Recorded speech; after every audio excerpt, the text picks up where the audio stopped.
Welcome to Q&A with Coach Edu. Today's question comes from Cora and reads as follows.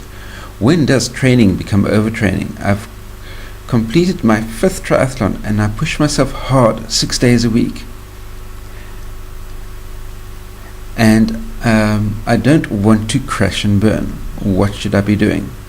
CoachEdu.net. Like and subscribe for more. Very interesting question that, and one that is relatively easy to answer because there are 2 factors that you need to be keeping in mind to make sure that you don't hit a state of overtraining. And by pushing yourself hard 6 days a week, you could be pushing yourself closer and closer towards that envelope, and you need to be knowing when to take a step back, when to take a couple of rest days, when to take recovery weeks and such like. And many training programs are built around the premise of taking regular recovery weeks. But if you're working together with a coach that's working on certain body metrics, there are lots of people in the answers in Core talking about getting to know your body, getting to know the feel of your body, when are you starting to get fatigued and things like that.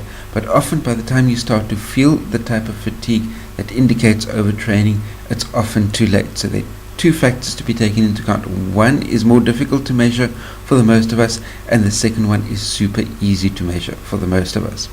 The one that's more difficult to measure, that is far more accurate, is doing a regular, that's weekly or twice a week, reading of what your hematocrit level is. What is your red blood cell count? Because when your red blood cell count, when your hematocrit level starts dropping drastically, that is indicating that you're not having as many red blood cells, which means that your blood isn't able to carry sufficient oxygen to your muscles, which is normally a precursor to being overtrained. So when your hematocrit level drops, it's a time to ease off, take a couple of rest days, allow your hematocrit level to recover back up again, and then you can resume training. That's the more difficult to measure because not all of us have the lab facilities at our ready disposal to be able to measure our hematocrit. The slightly less accurate measurement system, which we can all do, and that is to measure your resting heart rate every single morning. As you wake up in the morning, measure resting heart rate. Note that number down in your training diary.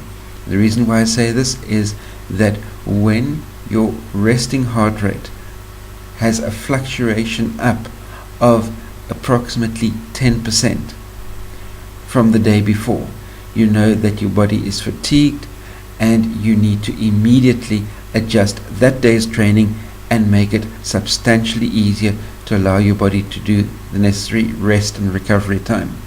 Aside from that, with your coach, build in what your normal training cycles are. To build in recovery weeks into those would be the optimum thing to do.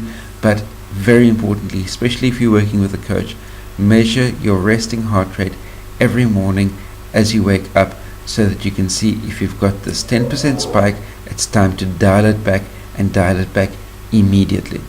That's my take on the matter personally. Post your comments, questions, criticisms in the comment section down below. Don't forget to give this video a thumbs up, share it out amongst your friends. If you're new to my channel, hit the subscribe button that's down there. And last but by no means least, remember, until the 2 of us meet again, stay carved up for the win. See you next time. Cheers.